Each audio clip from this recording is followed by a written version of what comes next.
Olá, gente, tudo bem? Seja bem-vindo ao canal Estudo da Hora. Meu nome é Frederico Pires e eu continuo com você a playlist de espelhos esféricos. Para você que é novo aqui, que está me vendo pela primeira vez, essa segunda aula é uma continuação do nosso vídeo que nós começamos a falar sobre o que são os espelhos esféricos. Tá bom? Então, se você não viu, dá uma conferida lá, que essa daqui é uma continuação. Tá bom? Frederico, você tinha comentado na aula anterior, e se os raios não entram de maneira paralela aqui nesse espelho? Esse espelho, superfície refletora aqui na direita, é um espelho côncavo. E aí, ó, eu vou tomar a suposição de que esse ângulo de abertura do espelho, o ângulo lá que a gente viu, é maior que 10 graus. O que acontece? Os raios que entram aqui, ó, nesse espelho, de maneira não paralela, vão acabar se interceptando em vários pontos. Bom, essa região aqui onde eles se interceptam, essa zona tem um nome, é chamada de, sabe como? Zona cáustica. Zona cáustica. Nossa, zona cáustica, isso, zona cáustica. Essa zona cáustica é a famigerada, né, conhecida por aberração esférica. O que é isso? Aberração esférica. O que é isso? O objeto que está posicionado, conforme os raios não entram de maneira paralela e não tocam um ponto só quando se refletem, eles não formam uma imagem nítida. Fica uma imagem borrada, uma imagem com uma certa aberração. E é isso que a gente chama de aberração esférica. Frederico, como que eu corrijo? Você tem duas possibilidades. A primeira delas é o seguinte: diminui o ângulo de abertura do espelho. Faz com que ele seja menor que 10 graus. E a outra? Qual é? A outra é você usar um espelho parabólico. O espelho parabólico que você comentou no vídeo anterior, lá com o rapaz cozinhou. Isso mesmo. Eu vou desenhar para você um espelho parabólico. Dá um print aí. Tá? Um espelho parabólico. Aí dá para corrigir, não tem mais aberração esférica? Não tem mais aberração. Antes de eu desenhar para você um espelho parabólico, vamos entender o que é uma parábola, certo? Essa daqui é uma reta chamada de reta diretriz, é a diretriz da parábola. Tá vendo esse ponto P aqui, ó? Eu vou fazer a distância desse ponto P ao foco e desse ponto P à reta diretriz. Se esse segmento tem a mesma medida que esse segmento, eu chamo de parábola todos os pontos do plano, tais que a distância desse ponto até o foco, até a diretriz, ela é uma distância igual. Então, por exemplo, se esse segmento é igual a esse segmento, então isso daqui constitui também uma parábola. E ó, esse ponto aqui também, ó, esse ponto P1, por exemplo, pega a distância dele ao foco, pega a distância à reta diretriz. Como ele pertence à parábola, então essa distância é igual a essa distância. Então isso daqui que é uma parábola? Isso daqui que é uma parábola. Beleza? Agora, desenha lá pra gente os raios que não entram de maneira paralela. Claro. Aqui, ó. Então esses raios, ó, entram de maneira não paralela.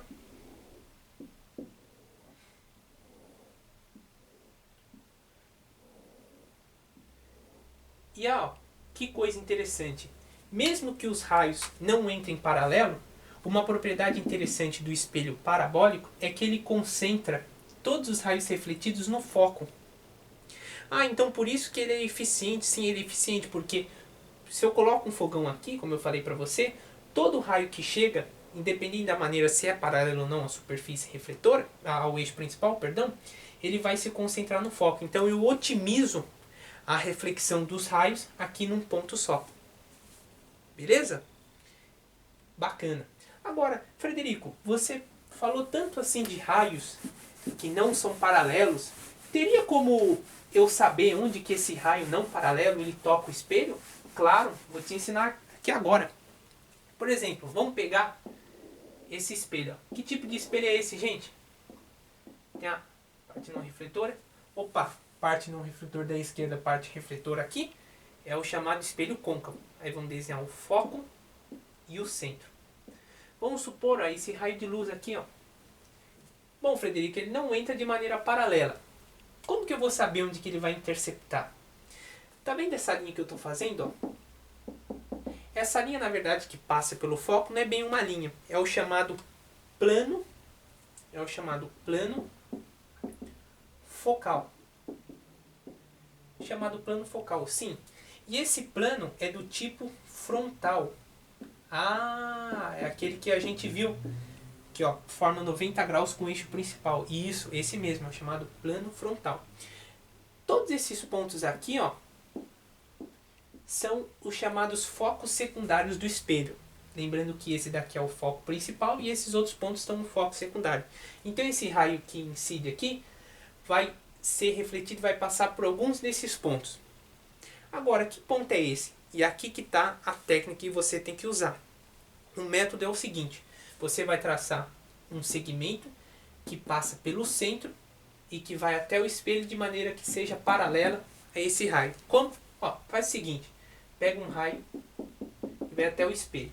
Esse raio, ó, é paralelo ao raio incidente. Tá vendo esse ponto aqui, ó, onde os dois se encontraram? É por esse ponto que passa o raio refletido, tá bom? Então deixa eu fazer aqui para vocês, ó. Ah, que interessante. Então o raio refletido passa por aqui. Lembrando que isso daqui é o foco, chamado foco secundário. Tá bom?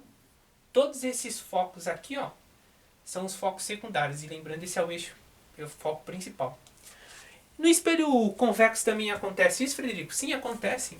Vamos fazer um exemplo também? Aqui a gente tem que esmiuçar a mesma matéria, tá? E a proposta é que você aprenda tudo. Beleza? Ó, então, esse é um espelho convexo. E vamos lá, vamos fazer aqui o foco. Lembrando, o foco mesmo no espelho convexo é virtual ou real? É um foco virtual, beleza? Então, ó, vamos fazer um raio que não entra paralelo. Frederico, eu sei que o raio ele não passa, certo? Ele não passa diretamente porque aqui é uma superfície refletora. Então, o que passa é o prolongamento. Agora, onde que ele vai interceptar isso daqui? A gente faz de novo, ó, uma reta que é paralela a esse raio incidente, tá bom? E esse ponto aqui, ó, é o ponto então que você faz o prolongamento. Ah, que interessante, ó. Então esse raio sai refletido dessa maneira. Nossa, que interessante. Então aqui eu estou vendo a explicação formal mesmo daquele raio notável que quem já estudou vai saber, que é o seguinte: o raio ele não entra paralelo, mas a gente diz que ele entra passando pelo foco e é por isso sai paralelo. Só que o que as pessoas costumam dizer é o seguinte: é que esse raio passa pelo foco, mas na verdade ele não passa pelo foco principal, ele passa pelo foco secundário, que eu vou chamar de FS aqui, tá? Só para abreviar, foco secundário. E aí, a partir da direção do foco secundário, ele é refletido.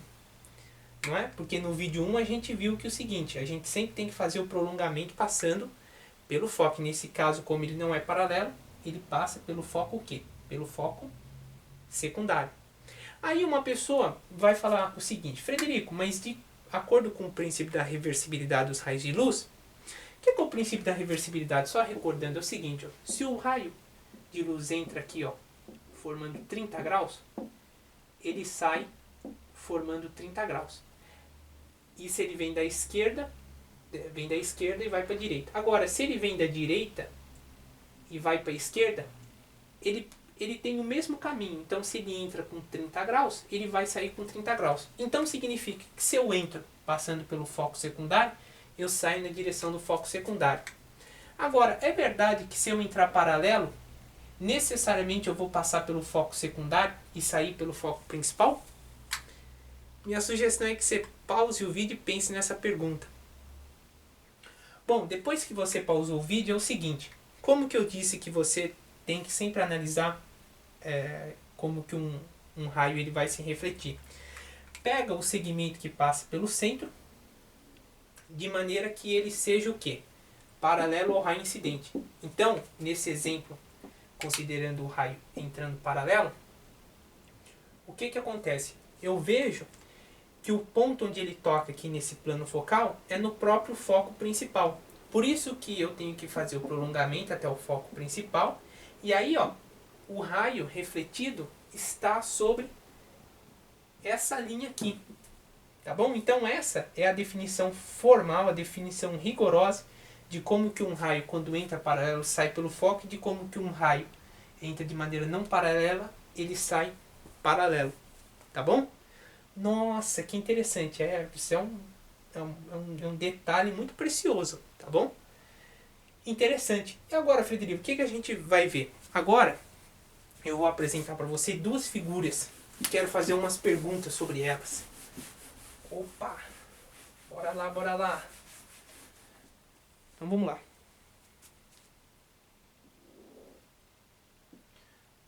Ó, que tipo de espelho é esse? É um espelho quê? Um espelho convexo. Supondo que eu coloque um objeto aqui, eu vou traçar dois raios de luz. Raio de luz que vem para cá. E um raio de luz que vem para cá. Sabe onde que... Esse daqui é o objeto, né? Sabe onde que se forma a imagem desse objeto? Ó? A imagem desse objeto forma aqui, ó. Esse daqui é a imagem. É a imagem. Agora, eu vou desenhar para vocês um espelho côncavo.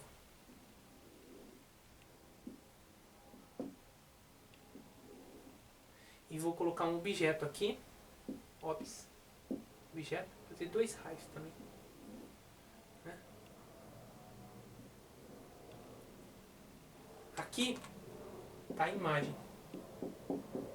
Frederico, mas como que você sabe que aqui vai dar imagem? Bom, isso eu vou te ensinar daqui a pouco. Mas a pergunta que eu quero fazer primeiro é o seguinte. Tá vendo que esse daqui é objeto, esse daqui é imagem, esse daqui é objeto, esse daqui é imagem. A pergunta que eu faço para você é o seguinte. Será que essas imagens, elas são do mesmo tamanho do objeto?